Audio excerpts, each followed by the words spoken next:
Welcome back to another edition of the Koeneke Hour here on a Tuesday, April 16th, 2019, on a very beautiful day here in Sacramento. A couple clouds, but a lot of sunshine and warmth. What's going on, everybody? Welcome to the Koeneke Hour here on KSSU Radio. I'm Nick Koeneke. Follow my podcast on YouTube at the Keep Calm and Stay Offended podcast. Also follow, if you missed part of today's show or any show, you can go back on YouTube and check that out. Also follow my Instagram at Nick Koeneke and the Koeneke Hour on Twitter. So what's going on, everybody? I am back here in the studio at Sac State.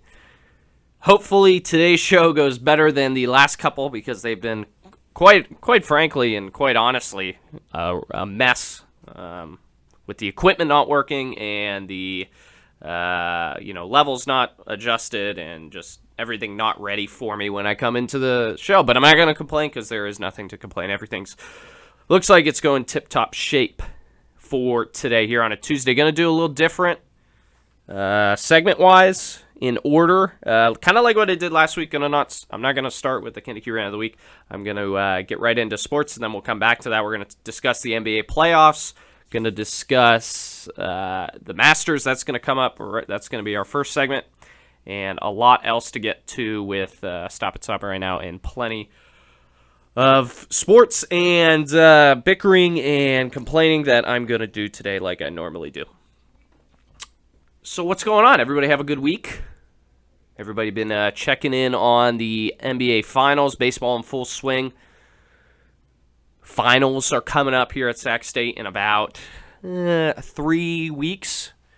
Finals week will be here 3-4 weeks. So everybody's kind of getting prepared for that here at Sac State. But yeah, nothing else really is going on. Don't really have much to say to start the program. Game of Thrones came out over the weekend. Everybody was freaking about that. I'll preview that, and I'm going to talk about it later in the show. That's part of my rant today. The people that listen and watch and follow and tweet and talk about Game of Thrones, it's like a cult. You people are a freaking cult. That's what you are. Everybody was crazy, including my roommate. We're going to do some hot takes today. Andrew will be back in studio to give me his hot takes. And I'm sure we'll discuss some of Game of Thrones because that seems like what everybody is talking about nowadays. All right, let's get into sports. Welcome to a passionate, heated, incomparable, and at times an inconsistent discussion about everything going on in sports to my friends and family down south, back east, up here in Sac. Thanks for tuning into the program. So I wanted to start the program with the biggest story I thought over the weekend, and that was the Masters. Tiger Woods winning his fifth green jacket, and he comes back in triumphant fashion. You know, he really never made a mistake all weekend. Ends up winning by a stroke, bogeys the last hole, and gets back into the major category. Now just 3 back of Jack Nicklaus, the best and most famous golfer in the history of golf. That's my opinion, but Tiger wins the Masters. Now, why is that significant? Tiger winning the Masters, to me, isn't the greatest comeback in sports, like people were saying. Sure, it was significant. Sure, it was front page news. It was headline news. Everybody was talking about it. You know, fellow athletes were talking about it. People were congratulating him, and it was a huge moment not only for golf but in sports in general. Because you had a guy who has seen the highest of highs and the lowest of lows in his personal life, in his professional life, in his athletic life. And you could say what you want about Tiger Woods. You could say, he's not a good person, all that stuff off the course. You can bring that up. That's a good argument. That's a good reason why, some people don't follow him. Some people don't root for him. I personally root for him because he's the best thing that has happened to golf ever. Tiger Woods, if you remember correctly, he was the face of sports for 5-6 years. A golfer. Not a baseball player, not a football player, not a basketball player. Tiger Woods was the face of sports. So it's significant that he won the Masters because now you can say, he's back. He's good for golf. He's good for sports. And I don't care what you say. You can say all the things that's wrong with Tiger and why you don't root for him. You cannot say that he's not good for golf. You cannot say he's not good for sports. When Tiger is in contention for a tournament, when Tiger is playing well, when he is even just relevant, he's good for sports. Because he's had such a big following and such a big impact on that sport. Guy didn't make a mistake. You saw all these guys, Molinari, who had the lead throughout the day, for most of the day, until like the 13th. He falls apart. Then there's a couple guys charging. Xander Schauffele's one of them, one of those kind of no-name, up-and-coming stars. But Tiger somehow calmed the storm, and he won the tournament. But is it the greatest comeback in sports? He's had all those surgeries. I think he has had 4 back surgeries, okay? He's had a couple knee surgeries. He's had all the off-the-course issues. Is this the greatest comeback in sports? Probably not. I don't think so. I mean, you could. Was it improbable? Of course. Should it be celebrated? Of course. I tweeted out. I said, doesn't matter how you feel about Tiger Woods. His comeback should be celebrated, and you can now say Tiger is officially back. Because he won a major. It's not easy to win majors. Okay, it's much easier to win just regular tournaments. But not a major, because you're up against the best in the world. Everybody goes and plays the Masters. If anybody got the option or got the invitation to play at the Masters, nobody's turning it down unless you have, injury issues or you've got, family emergency, stuff like that. But nobody's turning down going and competing at the Masters. So to say this was, not a big deal, completely wrong. To say it was the best comeback in sports, I don't think so. I just don't. I just didn't have that feeling. Sometimes when you're watching sports and when you're watching a game, when you're, witnessing history, you think, wow, this is the best I've ever seen. I've never seen anything like this. I've never witnessed this. I haven't witnessed this in person. I haven't witnessed this on TV. Whatever. But for me, watching Tiger win the Masters, I just didn't have that feeling. Sometimes you just don't have that feeling. I was rooting for him. I was cheering for him. I was into it. I watched probably about half of his round because that's all the cameras were on. CBS was just like, just keep showing Tiger. This is who we want. They're not showing anybody else. I had 2 screens on. I had Tiger's group on one screen. On the other group, I had the feature holes, like 15 and 16 at Augusta. So while watching, I was compelled and I was excited and I was like, oh, Tiger's back because I'm a Tiger fan. But to say that was the greatest comeback in sports, I don't know. I didn't have that feeling. I don't have any other opinions on what should have been or what is the greatest comeback. You could talk about the Cavs coming back 3-1 against the Warriors.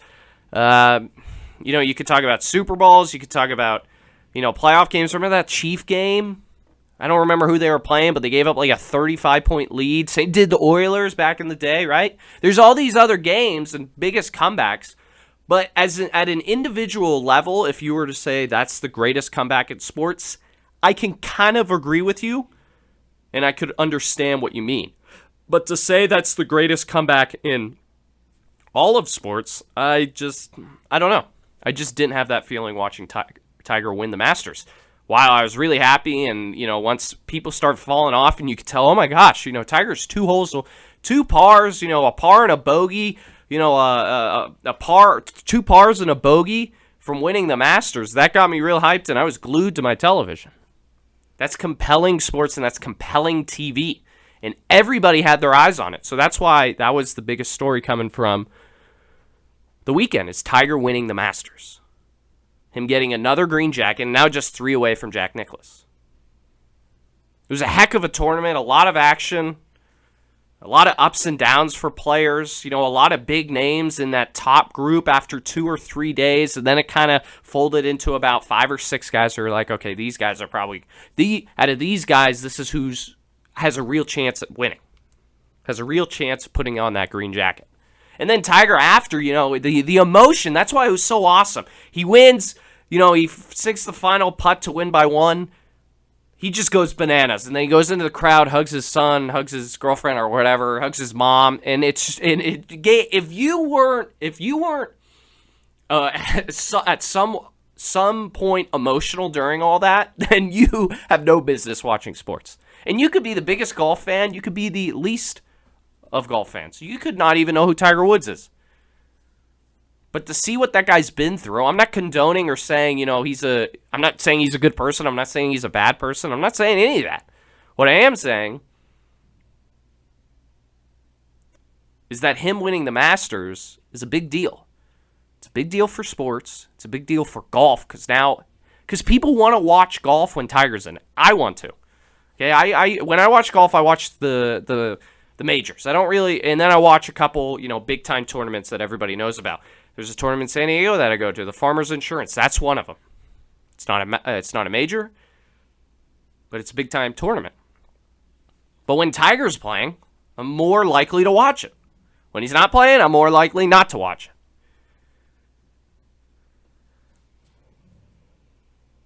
And then the whole emotion, he gets the jacket and it's raining, and then he goes outside, puts it on, and everybody's cheering for him. There's not one person in that gallery who's like, I didn't want Tiger to win.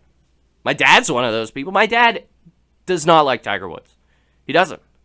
And every time we watch, he's always rooting against him, which is fine. I think in sports, you should be able to root against people. I think you should have a favorite and pick, even if it's a single sport. Golf, tennis, what else? Whatever. But that was the biggest story for me. Tiger winning the green jacket, winning the Masters. But is that the greatest comeback in sports? I don't think so. You're listening to the Koeneke Hour here on KSSU Radio. Thanks for tuning in to the program. I'm Nick Koeneke. Hot takes are coming up. We got the Koeneke Rant of the Week. Later on in the program, we're going to talk with John Louis, a new guest here on the show. We're going to talk about the playoffs and what happened with the Warriors and the Clippers last night. What a game there. I mean, it wasn't a good game. It was a good game the last 5 minutes, and that's when I tuned in. People saying, oh my gosh, it's the biggest comeback. Yes, it's the biggest comeback in NBA history, NBA playoff history. But was it the best game? No. Clippers were getting their ass kicked. And then all of a sudden they go on this run. Lou Williams just keeps putting up points. Beverly's just bothering everybody on the floor. So we'll talk to John Louis about that later on the show in the second hour of today's program. But before we hit our first break, I want to talk about something that I've been thinking about and I've been meaning to bring up on the radio for the past, certain amount of time.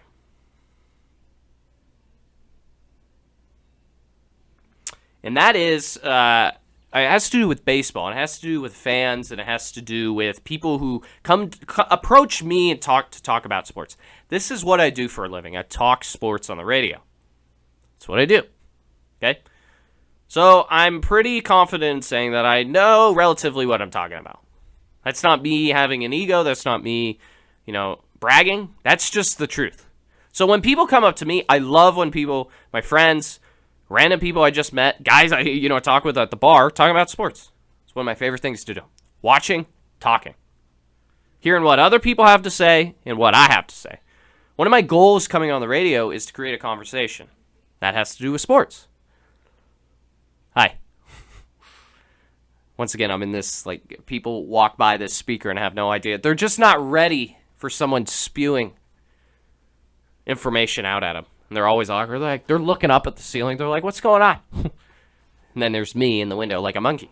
Anyways, so there's one thing and one pet peeve I have in sports. And it's a criticism towards a fan base and fans in general. And I don't ever, I do, but I try not to criticize, bash, make fun of fans in sports because I think sports is important in society, and I want people to be fans and people to be interactive and people to be informed about who they're rooting for, why, all that jazz. But my biggest pet peeve in sports, and a friend of mine there were events where I was just like so sick of it. I was, little things that I noticed, I'm like, okay. And then it all culminated into a conversation I had with Dominic Grassi, who comes on the show on occasion. If you're familiar with the show, you know who he is. All we do is yell at one another and criticize one another and make fun of one another.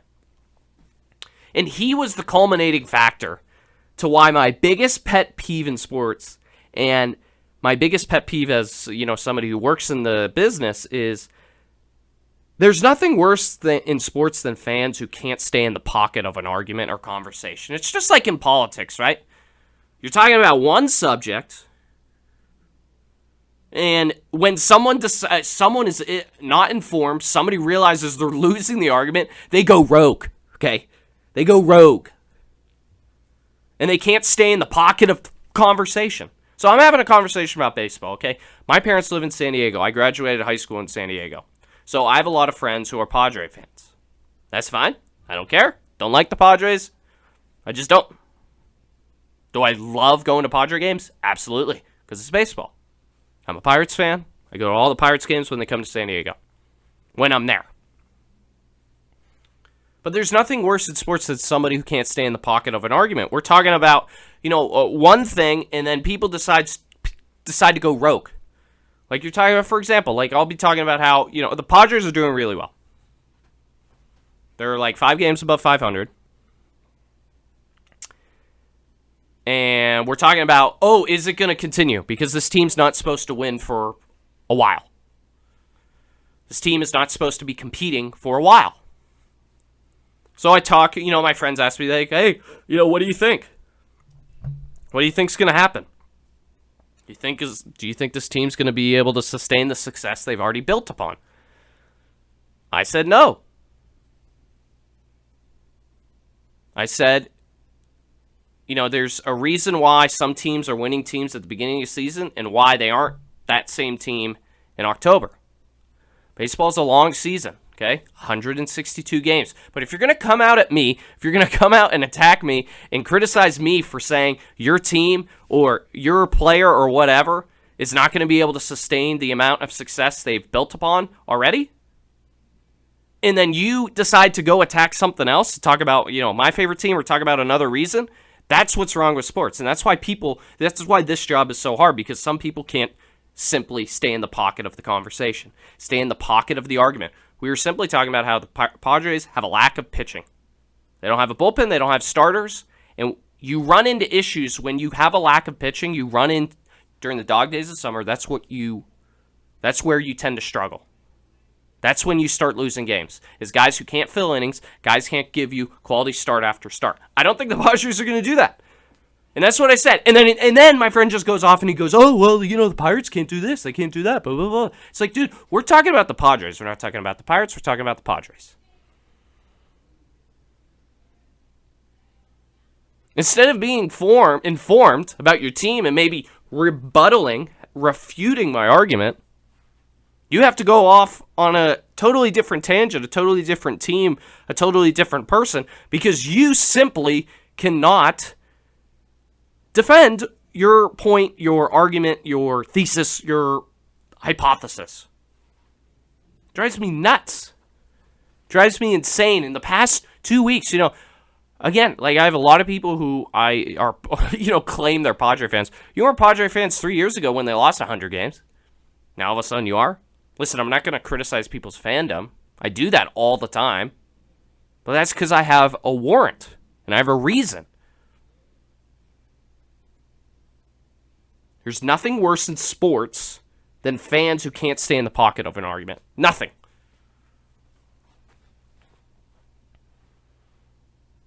And it just culminated. People are like, oh, Padre, you look how good. Yeah, you weren't saying this 2 years ago. And also, you're 15 games into the season. You've played 2 of the worst teams in the National League.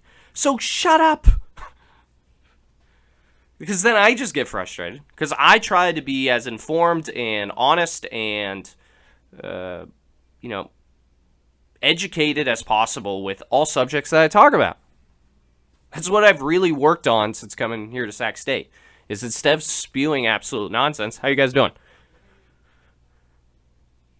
See people walk by and they hear my nonsense. instead of spewing nonsense, I try to educate myself. Just like in politics, when, somebody's talking about, an issue or a politician or legislation or whatever, there's nothing worse than somebody who's not informed about the subject. Just isn't. Because then you go, you have no idea what you're talking about. Then you spew, the facts. You tell them what's the truth. And then what do? They decide to attack your insecurities, start attacking you, going off topic. There's nothing worse in sports than that. And that was for you, Dominic, by the way, if you're listening out there. So sick of it. 5:32 here on KSSU Radio. I'm Nick Koeneke, and this is the Koeneke Hour. The Koeneke Hour on Twitter, Nick Koeneke on Instagram. Go check that out. And also on YouTube, just search the Koeneke Hour for all shows and all podcasts and all segments of every show here on KSSU Radio on Tuesdays from 5:10 to 7. All right, guys, we're going to head towards our first break. Andrew Walgren's going to join me for some hot takes. Going to be a real quick segment with that. We still got the Koeneke Rant of the Week. We still got NBA playoffs. We still got the sided debate of the week. And much more. And then we still got Game of Thrones. I want to bring up Game of Thrones for one reason. I'll preview it just like I did earlier.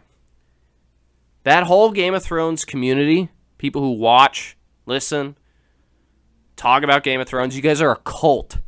A cult. And I'll explain why coming up on the Koeneke Hour. You're listening to KSSU Radio.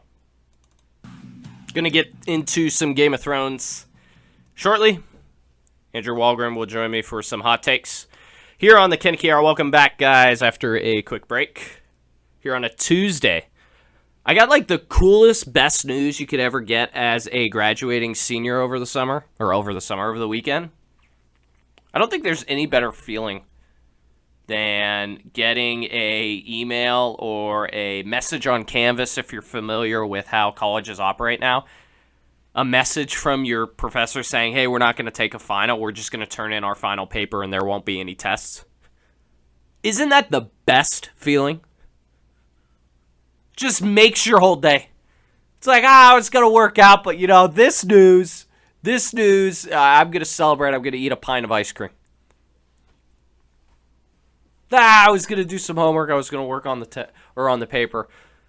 But since my final got canceled, let's just blow it off. That's the best news. For you, like, work people, it's like, oh, hey, you get an extra day off. Or, that's, that presentation you had to do in front of the board, you don't have to do it no more.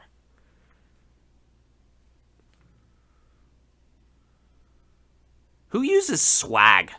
Anybody still say swag? Nobody says that anymore. Just got a text from John Louis, who's going to join me later. He's like, hey, what time again? I'm like, 6:10, buddy. And he goes, swag. Does anybody use that term anymore? I don't use it. That was like 4 years ago. Nobody uses swag anymore. Anyways, yeah. Got my final canceled on one of my classes. Isn't that best? Because all I've been doing, so in this class, you just survey. Now he says I'm a... Thanks for listening, John Louis. Appreciate that. Yeah, nobody uses swag. You could come defend yourself in about 30 minutes when you get on, but I don't think anybody uses that term anymore. I really don't. I mean, now I saw that. I'm like, what the hell? What did he just say? John Louis is going to join me to talk NBA playoffs and what happened last night with the Warriors and Clippers. What happened, John Louis? He'll join me to talk about that coming up. But yeah, I got my final canceled. So now we've been surveying. It's a survey class, so I have to do a semester-long survey. And now I just have to turn that in with my long paper that's like 30 pages. So I'm really happy about that. All right, let's move on to the Koeneke Rant of the Week. Who caught Game of Thrones over the weekend? Do you watch Game of Thrones? Do you religiously follow it?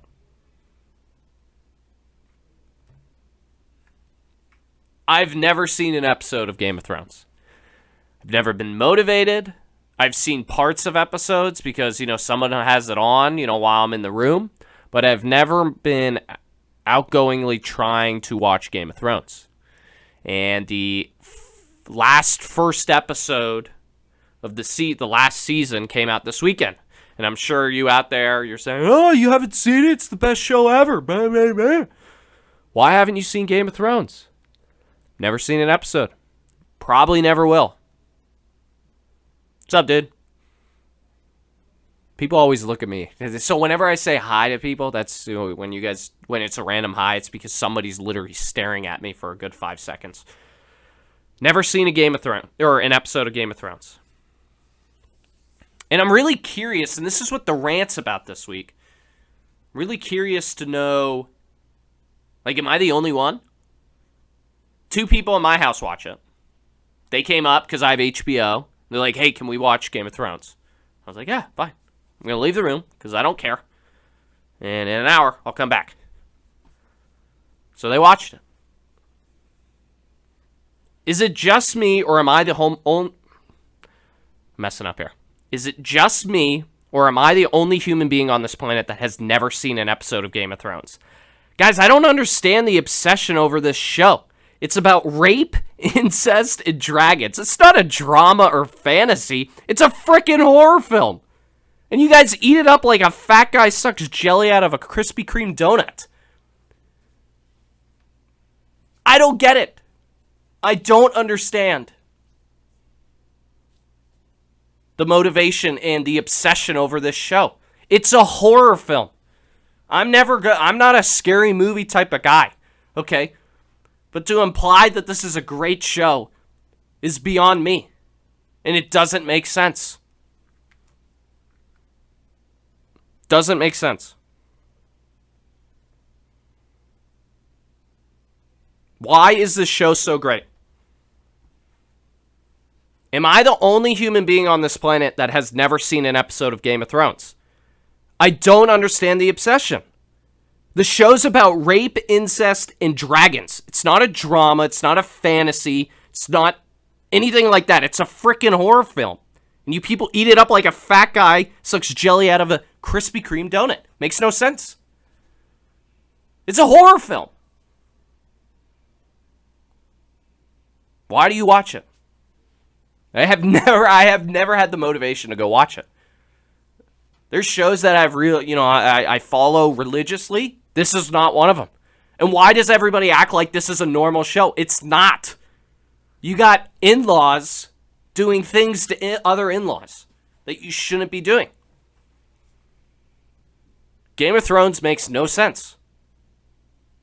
How is it socially okay? If this was happening in real life, you guys would be like, oh my God, this is horrific. This is absolutely horrific. That's what I thought. But I guess it's completely normal because they put dragons into it and it's on HBO. Why do people watch Game of Thrones so religiously? Why? Somebody tell me. I'll probably ask Andrew because he watches it. He'll come on shortly. Hopefully he's on time. Andrew. He's kind of crazy. That's why I have him on for hot takes. But I just don't get it. Why Game of Thrones? Why is it so appealing? Why is Game of Thrones so appealing? I don't get it. Is it the dragons? Is it the attractive ladies in it? Is it the, war-themed episodes? Sure, I can get behind that. But when it involves rape, incest, and dragons, I don't get it. Why is it so awesome? And you're probably thinking to yourself, oh, you have to go watch the show. Why haven't you watched the show? Why are you talking trash about this show if you've never seen it? You almost got it. Yeah, you're welcome. Don't get it. Don't understand the hype behind Game of Thrones. I don't really get it. And the more and more I think about it, the more and more I, maybe watch a clip here or two, the more the less I understand why everybody's so obsessed with it. I mean, I feel like it's been around for forever. It's like the last season, everybody's freaking out. It had millions and millions of people stream the show on the first night. Probably a couple more million later. It's a horror film. What's there to like? Okay, when I grew up, I never liked horror films. I thought Jurassic Park was scary. Okay?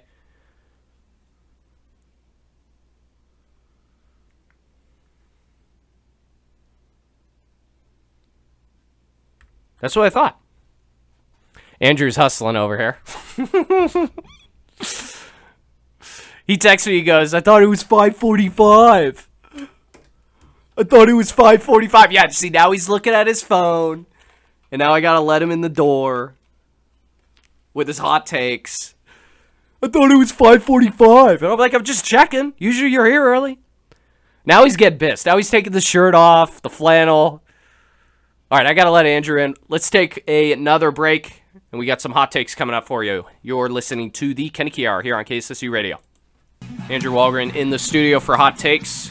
Just got done talking MLB The Show, a game that I love. He didn't want to ruin the game for me. He wants to create his own player. Road to the Show, if you're familiar. Why do I keep doing that? It's like the third week in a row where I play a commercial after I start talking when it's not supposed to be playing. I keep messing up. I don't know what it is. Finals coming up, man. You're stressing out. You're cracking. I don't think I'm cracking because I just got told that one of my finals was canceled. How awesome is that? How is there a better feeling in the world besides you know what than getting one of your finals canceled? No, that would probably be the best. I had that happen in a class this year. The whole class basically got scrapped because she replaced all the testing with that walk, the Out of the Darkness walk. Yeah. And we just had to go to that. Awesome. Didn't make much sense, but, it happened. Right. And you're not complaining. No, I mean, I'm happy about it. Yeah. It made my life easier. Why is Game of Thrones so good? Like, why do people obsess over it? Because I just got done talking about it. You watched the first episode. You were a little iffy about it, but what's the appeal? Well, I compared a lot to sports, Nick, How? Well, because it gives you this multiple point of view of the story. There's 10 different characters at the beginning or so, and every single episode you get 5 minutes dedicated to them, so you follow their story. You're rooting for someone to win. Win what? Win the throne, man. You gotta take her to Westeros. That's what it's all about. I'm telling you, baby. I don't know what that is.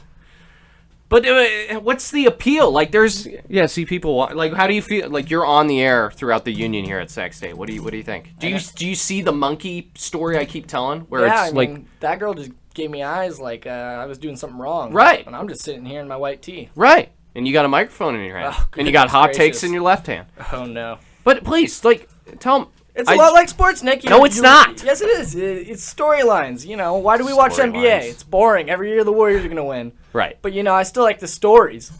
I like following them. I like rooting for someone. The show is about rape, incest, and dragons. How is that? Like, if that happened in the world, like, really happened, everybody would be like, oh, my God. Yeah, and you were watching Jurassic Park today. And if there were dinosaurs in the world, we'd be like, oh, my God. But it's totally different. I don't think it is, Nick. I think you're tripping. Let's move on to hot takes. First one from Andrew. Hit me. Okay, so every day I go into Saigon Bay and I order a large black coffee. This is between my 7 a.m. and my 9 a.m.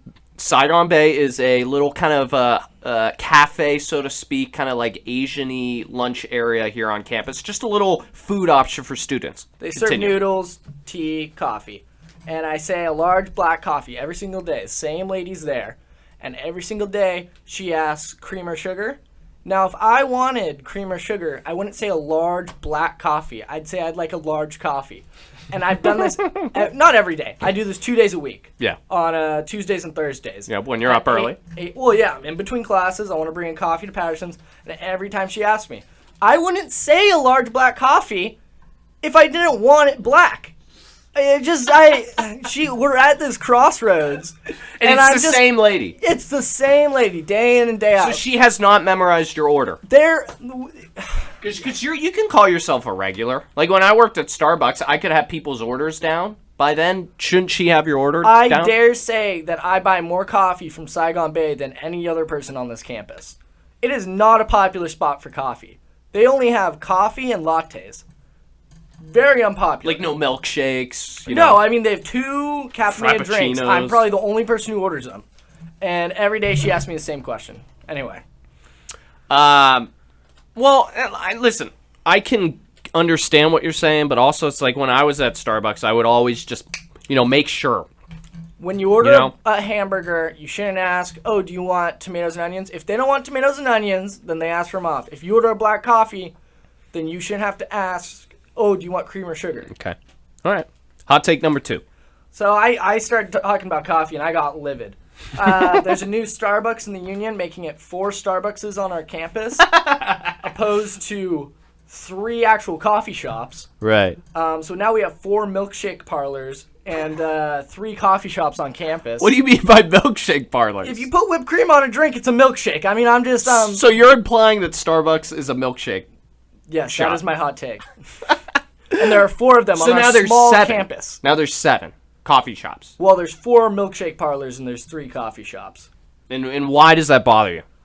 Because I enjoy coffee, and we're replacing all of our coffee places with milkshake parlors, and Davis has like 2 Starbucks, and we're like a 20th the size, but we have double the Starbucks. We don't need this many Starbucks. Girls keep walking in my class. Like at least a 5th out of every one of my classes now has a girl holding some pink, tall whipped cream drink, and it makes me mad. Like 500 calories, like...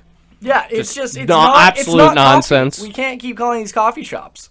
So Starbucks is not a coffee shop. Yeah, what would you call it then? A milkshake parlor. Okay, but they sell coffee. They have pastries. Would you call it like a cafe? I mean, like I would call it diner a diner, but they're still serving coffee. I'm just saying they specialize in milkshakes. Speaking of diners, IHOP or Denny's? Honestly, Nick, I'm not big on either, but my little brother loves Denny's, so I'm gonna go Denny's and just trust him on that one. Like the value slam, the 2, 4, yeah, 6, 8. he's really into that, and I've never really enjoyed IHOP nor Denny's, but I'm sure there's something on the menu at Denny's. Giving Cheech a little shout out, I see. Yeah, well, I mean, he eats with his friends there all the time. It's silly. I don't know why that's the place to go, but it is. Hot take number 3. Okay, this is the last coffee one, and it's short. And it's just leading to my... Is there any sports today? Oh, yeah, there's sports after this, but There are I got sports carried people. away with coffee today. Just the whole idea of me going into the Starbucks and me asking for a large black coffee, and they're all like, what size? Because they made up their own sizes. Because they just decided they don't like small, medium, large. If I just started wanting to call bananas watermelons, and then I asked you, Nick, for a watermelon, and you brought me a watermelon, but I really wanted a banana, that wouldn't make any sense. I don't understand why they're allowed to set these rules. Anyway, that's it. I'm done with coffee. So now you're upset about the size? Well, because, they have, like, the venti, the tall, but the tall means small. Right. So the terminology you just don't like. Oh, yeah, no, it aggravates me. Aggravates you. Hot take number 4. Okay, so as we both know, Trump is awarding Tiger with the Medal of Freedom. Now, I don't think Trump even enjoys Tiger's golf game. I think he just respects Tiger as a person. Tiger gets away with everything Trump does, but everyone loves him. And he's in awe. Trump's like, oh my goodness, how does this guy do it? He, is a philanthropist? I don't know. What do we call a sexual deviant? I Tiger's a sexual deviant. He has that DUI where he's on Xanax, Vicodin, and a whole mix of other drugs. And apparently he couldn't even stand up. Right. He couldn't even talk. His wife attacked him with a golf club. He's been mean to fans. But we all love him. Right. He literally does everything Trump does. But, we're all in on Tiger. Tiger. That's a great point. Because I talked to you about that. Like how it's interesting how as sports fans and, if you're a golfer, if you know who Tiger, if you've been following him, how much you love watching him play golf. But also, like, he's not, like, a good person. Like, from the reports. What do I know? I've never met the guy, anything like that. It's just what you hear. I mean, we haven't met Trump, Right. Maybe he gives you a massage every time he meets you. I don't know what Trump does. Yeah, maybe he does a little Joe Biden, back rub or something like that. Yeah, I've just heard rumors. I've heard rumors with Tiger. But we still love him. Yeah. Everybody watched him on Sunday win the Masters, and now he's being awarded the Presidential Medal of Freedom by Trump. Like 2 hours after the Masters, Trump tweets, he's like, I am awarding Tiger Woods, great man, great human being, the Presidential Medal of Freedom. He's awesome. I'm awesome. We're making golf and America great again. Hot take number 5. Yeah. It's a little bit of both. I believe the Nets will win the dogfight against the Sixers. Okay, so that series is tied at 1-1. Sixers won last night. The Nets won Game 1. Ben Simmons is still a bum, no matter what his performance was in Game 2. And as soon as Jared Dudley comes back in to guard him, Ben Simmons is going to get locked down and exposed for the lack of. He doesn't outside put in work. game. He doesn't have an outside game. He wants to go to the Lakers. He doesn't like Embiid. Ben Simmons wants to go to the Lakers. That's what all the rumors are. I've never heard that. That was coming out at the same time as the AD rumors. Remember the AD rumors? No, I remember. I don't recall hearing that. It was during the whole tampering thing. Remember, he wanted to talk to Magic, and Magic was like, "I'd love to talk to you." Do you still think he wants to go there? Yeah, because isn't he dating what's her face? I don't know who. Like the Kardashians? Yeah, or he was involved with them, and now I think he wants to get to LA. There's rumors that he wants to be a movie star. Why? He doesn't talk. I don't know, man. He's got a great jawline. He literally doesn't say anything. He's got a great jawline. So Brooklyn is gonna. How many games? How many games in that series? Is it 7? It's gonna be 7. Yeah. But I think D'Lo, and then once Jared Dudley comes back this game, he'll guard. Ben Simmons. The Sixers don't have a 3-shot. They got Redick. I know, but the Nets have 10 Reddicks. Yeah, they do. They really do. They have no inside game. Once it comes down to it, I think they're gonna go up 3-1 after this. Because they're gonna go home. The Sixers crowd isn't gonna be crazy. Yeah. All right. Yeah, I mean, you saw the crowd. The crowd totally controlled that. Oh, yeah. Yeah, Philly's always got great atmospheres at every game. Yeah, D'Lo it's not easy to win in Philly in any sport, whether that's hockey, football, basketball, baseball. All their sports always does well, just because they're crazy. Have you ever been to Philly? No. I've been to Philly. People are crazy. I was just there a month ago. They're crazy. They're just, they just walk around and you're like, hey, how you doing? They're like, nope.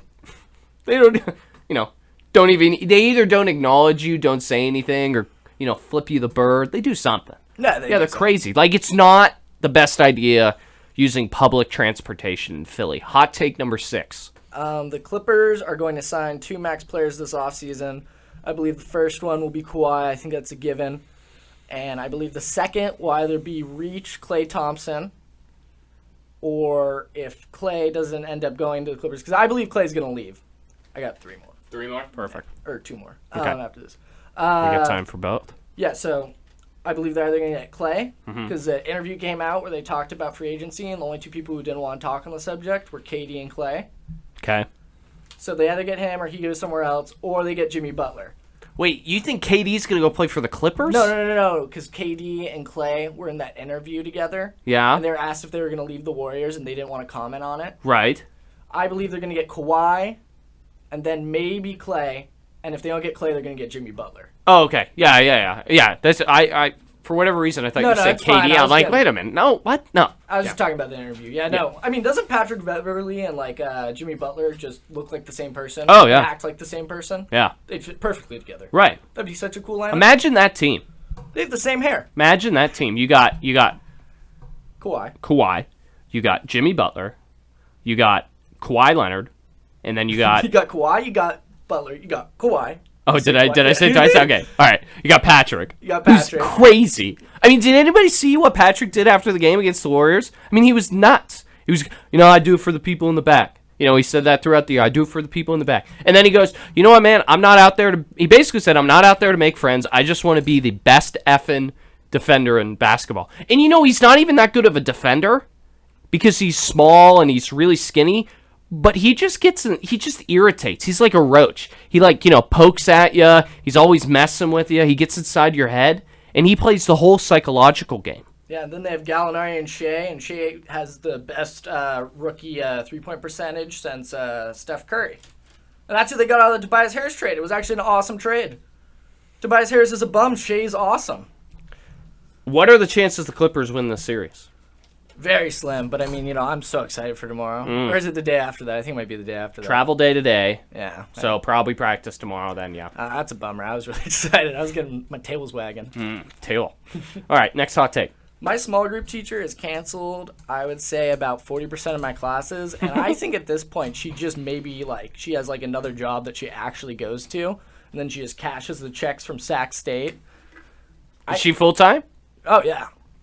She's got her master's and everything. I mean, her PhD. That's what she has. That's what you need to be a teacher here. Yeah. She has her PhD. She's full tenure here.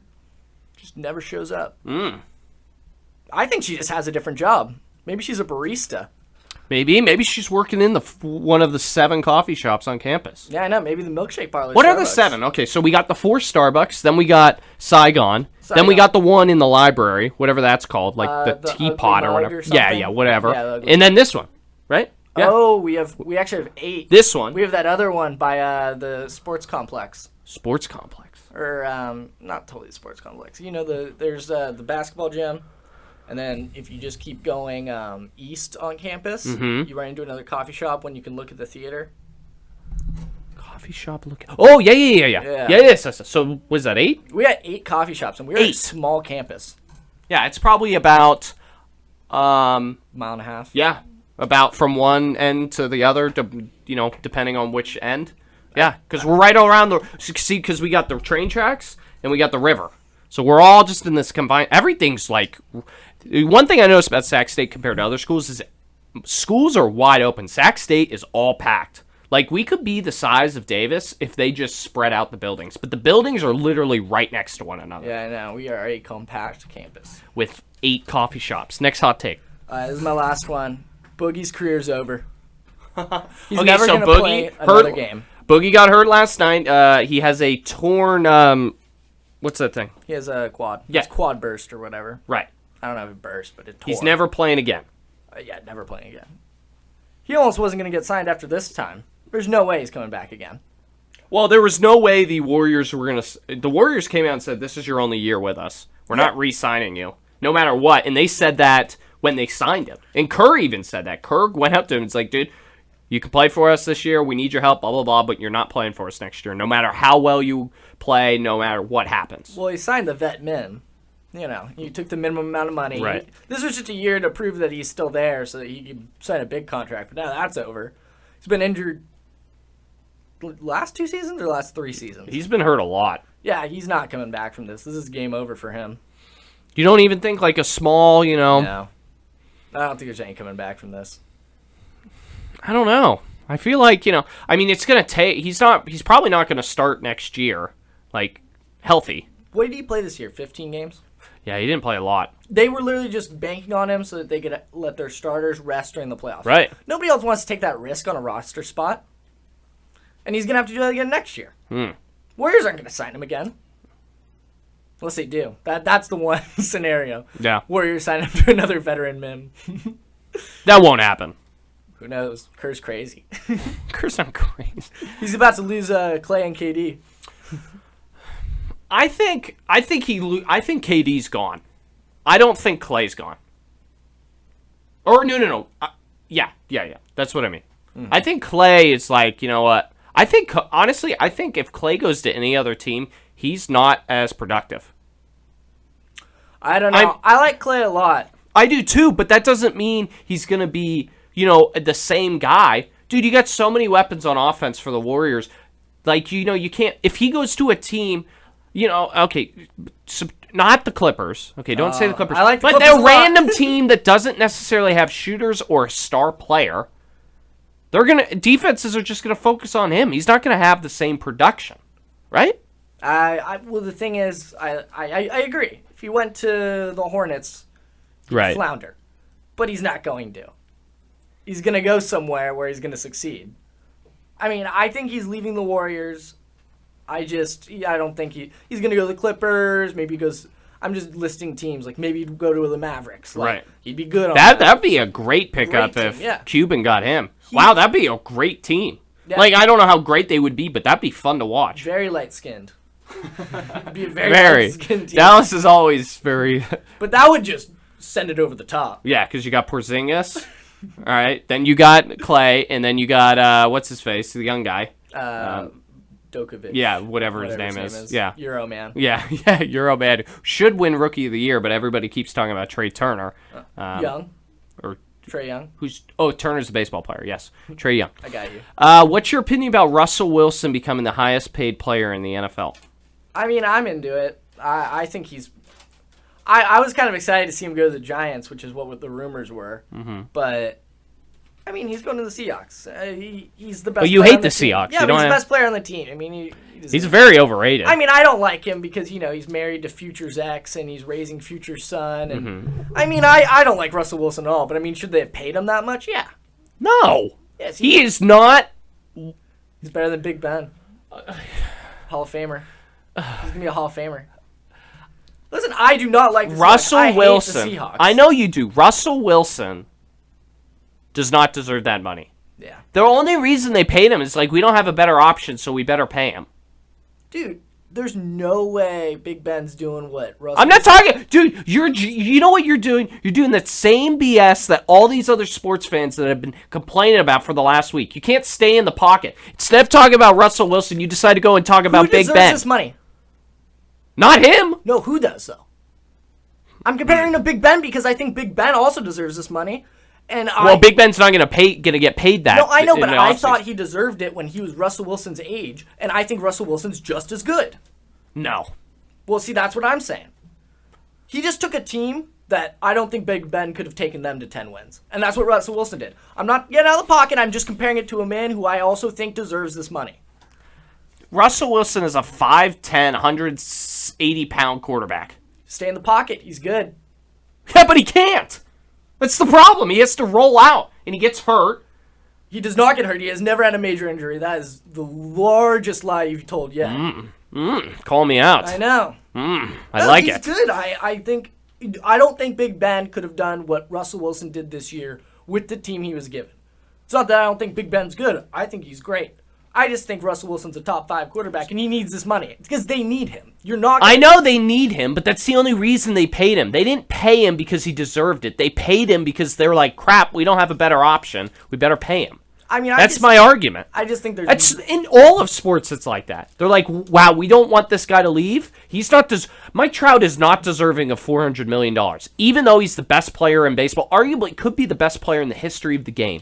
But nobody's worth that amount of money. I mean, I don't care who you are. I read a stat that every win the Angels get, they make about $7 million. Okay, but you get what I mean. No, that's like a ridiculous amount of money. No, but I'm just saying, for every single win he gets over the next, how many years is he on? 13. Yeah, so let's do the math real quick. Come on, 13. I don't know. Times 7. Come on, Nick, it's 91. So if he averages 4 wins a year, he's making the money back. All right, I gotta hit a break. Yeah, totally. Hey, nice talking to you. Appreciate the time. I'll have you on before the end of the year because I only got like three shows left until. Goodness gracious. Yeah, until I'm done. But thanks for the hot takes. Hey, I appreciate being here. All right, guys, we're gonna hit a break. John Louis is gonna join me next to talk NBA playoffs. You're listening to the Koeneke Hour here on KSSU Radio. Final hour here on KSSU Radio. Welcome back to the Koeneke Hour here on KSSU.com, streaming live on KSSU. I'm Nick Koeneke. Check out the Twitter at the Koeneke Hour, Nick Koeneke on Instagram, and the podcast of today's show and every segment on YouTube. Just search my name, Nick Koeneke. Search the Koeneke Hour or search my podcast at the Keep Calm and Stay Offended podcast. Let's get into some NBA. Really excited to talk some NBA. New guest on, John Louis is going to join me, and we're going to discuss what happened to the Warriors last night. We're going to talk about Brooklyn. We're going to talk about favorites. We're going to talk about OKC. We got a lot to talk about with the NBA, and John Louis joins me now here on the Koeneke Hour. John Louis, what's up, buddy? How's it going, man? How you doing? I'm good. Thanks for coming on. This is your first time on. You've listened to your friend Dominic Ingrassia come on plenty of times. What is your what's your grade for Dominic when he comes on the radio? Do you like when he comes on? Do you think he's informed? Do you think he's a good guest? What do you think?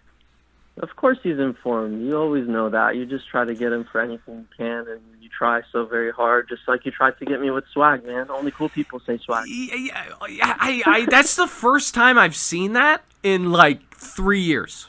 I've never seen and over text. Like people are like, "Oh, that guy looks swag." Like that's fine, but over text, like what was that about? Swag, man. You gotta have some swag in your life. No, I know, but I don't know. It's just because you're like, "Hey, 6'10", I'm like, "Yeah," and you're like, "Swag." I don't know. I was caught off guard. Yeah, man, I'm not a normal person. Anybody that knows me knows that. Well, clearly I know that. Do you watch Game of Thrones? Yes, I do watch Game of Thrones, and Game of Thrones is amazing, but what you're talking about is like rape and incest and all that type of stuff. I mean, that's the time it was. Not saying it's good. I mean, it's like cringeworthy when you see it. You're like, oh, you're disgusted. Like, you're right. It's kind of like a little bit horrific, but I mean, yeah, like how is it okay? Like, it's a mix. It's a mix. There's a balance of everything. There is no balance. Keeps you on edge. It keeps you on edge. The show, everything, the story, the characters, the love, the hate, everything, man. From like literally from the first episode. Like you can watch every single episode, and there's something that you'll miss. And if you keep rewatching it, you'll love it even more and more. Were you that guy when you streamed the first episode, you put it all over your social media, like all those other losers who do that? No, I didn't. Yeah, I think you that, got to though. be the biggest loser to like. Oh my God, I've been waiting for 2 years to watch Game of Thrones. Now it's finally here. Like, what kind of loser are you if you do that? Sick of Coachella snaps too. Like, oh, it's the worst. Oh, have you ever been to Coachella? No. But Would I've been you to ever go? festivals and no, not Coachella. I've been to EDC, which is a million times better. If you got free tickets, would you go to Coachella? Free tickets to go to Coachella? Sure, why not? If they're free. So it's not like you really don't like it. You just I mean, it's just because they're expensive. I wouldn't pay that money to do what they're doing. I mean, it's not. You can literally do what they're doing literally in your backyard right now. Like, put some music on, put some lights and stuff at night. It's tents, whatever, man. Like, I can do whatever I'm doing there at home. Listen, I think when it comes to Coachella, okay, I think people spend more time sending Instagram videos or taking pictures of their friends to post on Instagram than actually listening to the music. It's the status, man. It's the clout. That's what everyone's after these days. I know. It's the attention. It's the, instead of, like, my biggest pet peeve is when people, like, they're at a concert and they're showing videos, or they're at a game and they're putting up videos and putting up their cell phones. It's like, why don't you be in the moment and enjoy what you paid for instead of... Like, I don't want to have to keep clicking on the right side of the screen to keep filtering through so I can get to the next person. Just one snap. I'm here. That's cool. Great. That's awesome. Right. That's you're doing that. That's perfect. That's great. Right. I've been advocating this for years. Like, tell people you're there, but don't take away from the experience itself. Here's my thing with the stories and with Snapchat and things like that. Take videos for a reason. Like, have a purpose behind it. Don't just do the random, like, I have a purpose behind everything I do on social media. There's a reason why I put it up there. That's what I think other people should do. You agree? Yeah. You're one of the only people that ever refers to, the viewers as Instagram. What am I supposed to? When you're doing your stories on Instagram. Oh, yeah. Yeah, I'm like, hey, Instagram. Just so that. Yeah. John Louis, what do you make of the Clippers' massive comeback last night against the Warriors? That was probably one of the most random notifications I got on my phone. So you didn't catch the game? That 31 points, because I literally, once it got to over 30 points, I stopped watching it. I straight up stopped watching it. And I am so sad that I stopped watching it, because Lou Williams and Patrick Beverley, wow. Mm-hmm. There are no words to describe what happened. When I saw the highlights of what happened and the demeanor and everything of the Warriors, I was like, you guys got so full of yourselves. Like, you didn't close the deal. Look at what happened to the Pistons. The Bucks put the Pistons so far, 40 points. They didn't even let up. They never let up. Even their second string, they never let up. Even when, they didn't even need to do anything. They were still trying and pushing. The Warriors were nonchalant. I saw Curry's, Curry was still shooting pretty good, but at the end, he just like, I saw a meme of him like up by 30, he's splash bro, and then like when you're down by, or when you're up by, or like up by 3, it's like Shaq pulling up from the 3-point line. Like, right. It's the same thing. It's the same thing. Like the way they win is they blow teams out and they end up staying like in the lead. And even when it's grit, who's doing the work? Kevin Durant. Yeah, and then he fouled out with 3 minutes left, and that ended up being a huge impact on why the Clippers came back. Right. Why did he foul out? Because Patrick Beverley got in his head. Oh, God, you gotta love Patrick. Do it for the people in the back, man. That's what you do. I just do it for the people in the back. You gotta love that. Straight up. But I still think the Warriors are gonna smack them. Maybe 6 games, 5 games. 6 games is if somehow they squeeze another win at home, the Clippers. But I don't know. I think the Warriors are gonna win, and the series with Houston. Who are they playing? I don't even know. Houston. I want to say Utah. Utah, exactly. I don't even know. They're a good team. They're a solid team, but nah. I mean, it's going to be Warriors, Rockets, and it's going to also be OKC. I don't know about that series. OKC is looking not too hot after that first game. Blazers, McCollum. That's tonight's healthy, game, I believe. Dame Nurkic. That was a horrific injury. If they had Nurkic, then I think it would be a done deal. But without him, Cantor's okay. OKC, it's still gonna do it in 6 games, 5 games, just like the Warriors series. That's Westbrook's gonna just play his heart out like he always does. Might make some stupid mistakes, stupid shots, things like that. But PG's been on it this season. I've watched some games and where he wasn't necessarily on it in game 1 though. Yeah, that's fine. Playoffs, first game, you get a little jitters. He's, on a new team in the playoffs versus, right, where he was at Indiana. So, right, yeah. We're talking with John Louis. We're talking NBA playoffs. So you're saying Clippers don't really have a shot even after last night? No way. Okay. No. So what? It's gonna, like I said, 5-6 games. Besides the Clippers, do you see any low-seeded team? I mean, I've talked about Brooklyn in the East. Well, just in general. Is there a low seed team that can maybe make people run for their money? You could say no. I think that it's not really. It's always maybe these upsets or for the people in Vegas, but you never know. But I don't think so. I think all the high seeds are going to do it. It's going to be Bucks, Raptors, no chance. I'm watching the Raptor game right now, and they're just putting in work on the Magic. It doesn't look like the Magic are going to be able to pull out another win like they did in the first game. Lowry, even though he was abysmal the first game, he's doing okay this game. Not shooting too great, but he's making things happen to the point where they're up by, I think, 13 or so at the half. So it's going to be Raptors, Bucks in the East, and Warriors, and either OKC or the Blazers. Blazers might be that's the low seeded team, I guess, and that is OKC. But I still think OKC has an edge. So, but it could be I still think it's going to be Warriors, Bucks. That's this whole season. Yeah, focusing on the first couple of rounds, though, the problem with the NBA is everybody kind of knows who's going to be there at the end, but there's a little leeway in the first round. So Sixers came back 1-2 last night over Brooklyn. Do you see the Nets at all having maybe pushing this to 6 or 7? Six maybe. Let's see how they come out at home in the next game and how they're gonna, rally against how they got blown out last game. Butler's locked in. Ben Simmons, still second, third year now. Third year technically, but whatever. He's gonna do what he can. He's gonna be a great basketball player. He's gonna learn from everything, and hopefully better the team later. But Butler's definitely locked in. He had he's averaging 30 points or so already in this series. Embiid is going to be a presence always.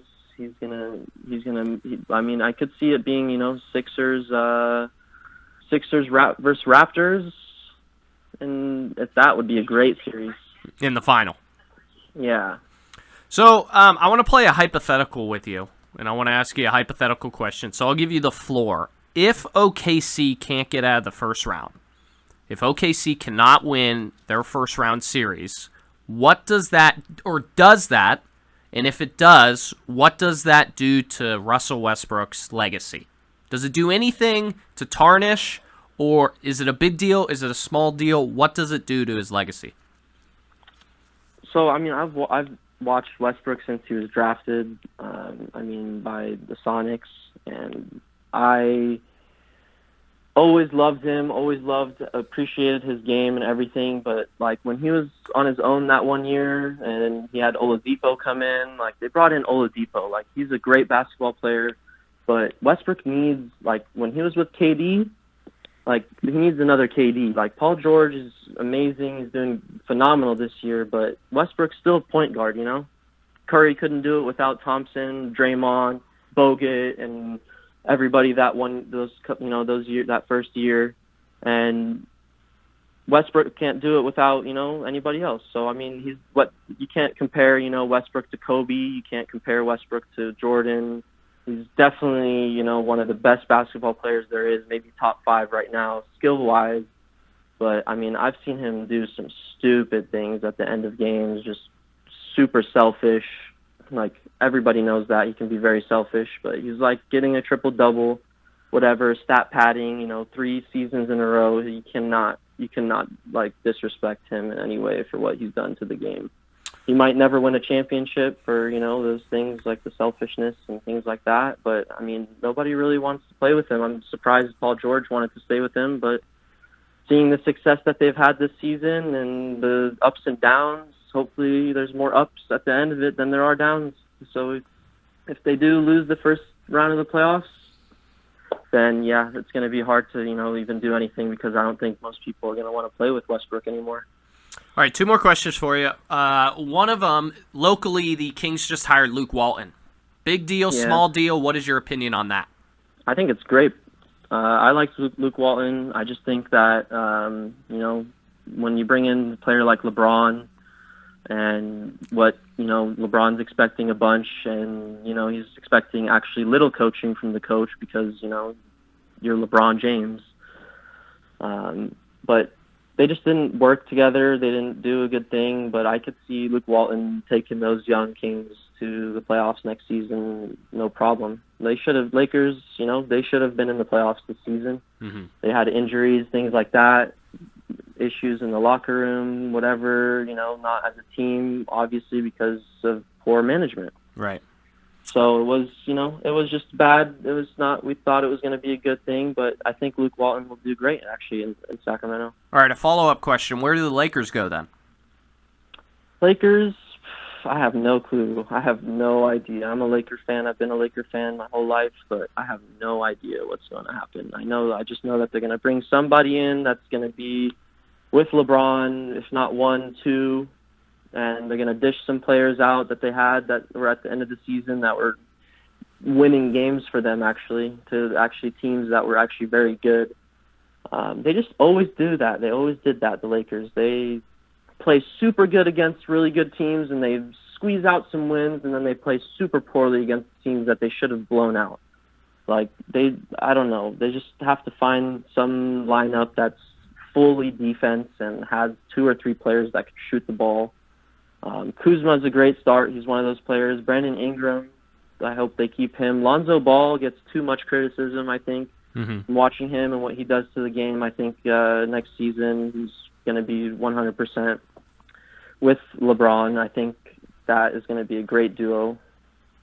Great trio of Kuzma, had a kind of slump year this year off his rookie year, but they should be doing good. I see them trading players like Hart. Definitely not going to keep Muscala. What about Lance? I would love for them to keep Lance, actually.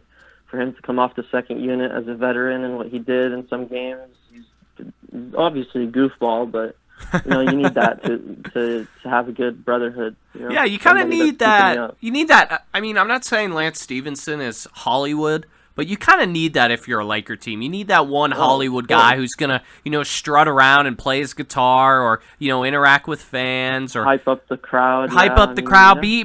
Be a kind of like Patrick Beverly. But Patrick's crazy. Let's put that out there. He's nowhere near Hollywood, but kind of have that edge. The Lakers have missed that in recent years, and that's why I think one of the biggest reasons why they failed to make it to the playoffs and failed to put a winning team and a good chemistry and a good locker room together is because they've lacked just that.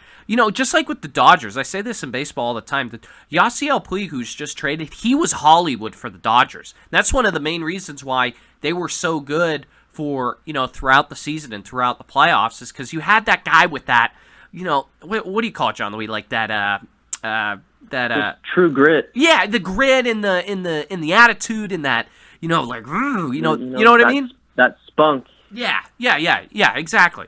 So last question. So actually, three questions to finish it up. Another hypothetical. Where does Kyrie end up at the end of the season, and where does KD end up at the end of the season? Not at the end of the season, but next year.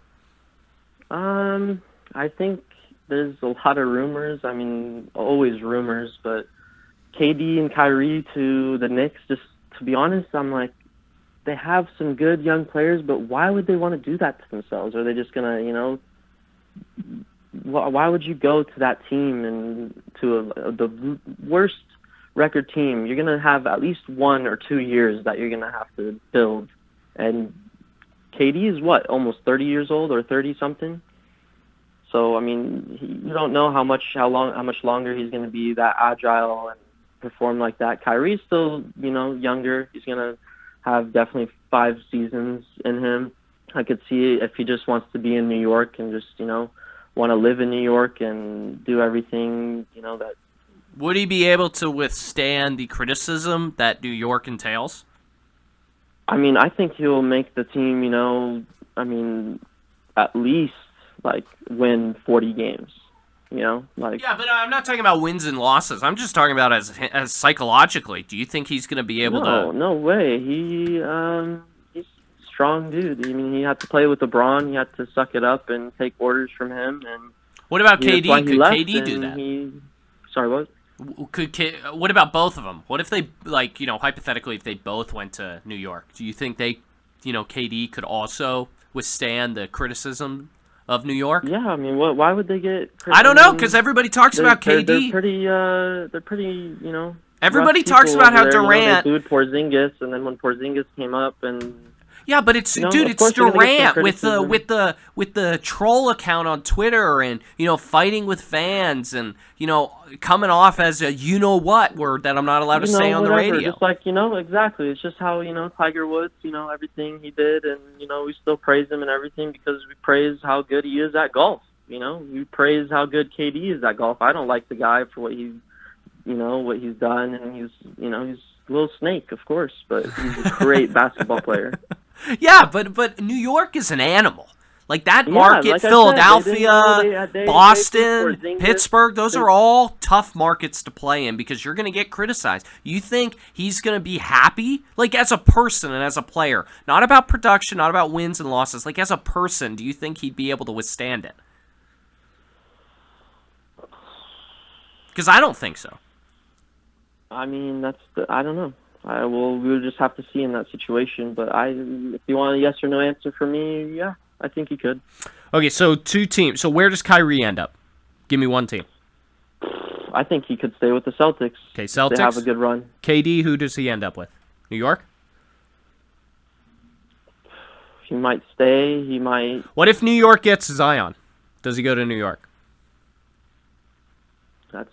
That's a hot take right there. Hypothetical. It's not a hot take. It's hypothetical. Because I think if Zion goes to New York, if you're KD and you don't want to stay in Oakland, then that's where you should go. I think that might be not the best spot for him. Okay, what's the best spot? One team KD should go to. The Lakers. I could. Of course, I That's want not gonna KD, happen. We all know no matter that. what he has and anything. Yeah, if he teamed up with Braun, you never know. Could happen. We all know that ain't gonna happen though. You know, somebody might get traded, superstar from another team, and there's another opening on a great team. Like maybe if Kawhi's leaving, you know, KD's like, oh, I could maybe slide into Toronto to a high-seeded team already. Maybe have good players that are gonna be fundamental and give him what he needs, and maybe Give him what make he a run in the needs. East this time. Spare me. Give him what he needs. He's a little snake. That's what he is. All right, John Louis. I got to wrap things up. I appreciate the time. Thanks for coming on. You did a great job. Thanks for inviting me, and I'm glad I got onto one of your last shows before you're done. Yeah, I'll be back in town in approximately 4 weeks, so I will definitely be seeing you in the near future. So once again, thanks, and I appreciate it. All right. No worries. Have a good one. All right, buddy. That's John Louis. Talking NBA playoffs and everything going on with them. Yeah, Kyrie. I mean, not Kyrie. I don't really care about Kyrie. KD. If Zion goes to the Knicks, I mean, and KD doesn't want to stay in Oakland, then that's where you got to go. That's where you got to go. In my opinion, John Louis says the Lakers. That ain't happening. We all know that. That's where you should go. All right, last segment of today's program before we head out. Yeah, like I said, only a couple more shows left on the ledger here for me at Sac State in the Koeneke Hour here on KSSU. I bet my bosses are ecstatic that I'm getting out of here. Like, oh, thank God we don't have to deal with him. Last segment, the Koeneke Hour Sided Debate of the Week. Go check this out on sided.co for more information. But I want to put a debate out there because I went to my first baseball game of the season. I went to Giants-Rockies in San Francisco last Thursday. A lot of fun, good game. It was a 1-0 ball game. Pitchers duel. It wasn't fun for the casual fan, but for me, you don't see those type of games in person a lot, so I really enjoyed it. Home run by Grichuk, I believe, if I remember correctly. That was the only run scored, and the Giants came out victorious over the Rockies. And it got me thinking about ballpark, what you do at the ballpark when you're watching a game. Because baseball's not like any other sport. You got a lot of downtime. So there's a lot of time to eat. There's a lot of time to drink. There's a lot of time to socialize. There's a lot of time to walk around. If you're not watching every pitch, there's a lot of, do you go with the hot dog? Do you go with the hamburger? Do you go with cotton candy, popcorn, seeds, peanuts? What do you go with? And that got me thinking about, what and what other people's tendencies are when they go watch a game and when they go witness a game and when they're in person. So here's my question. The Koeneke Hour Sided Debate of the Week. When you go to ball games, are you a bubblegum person, sunflower seed person, or are you a dip guy?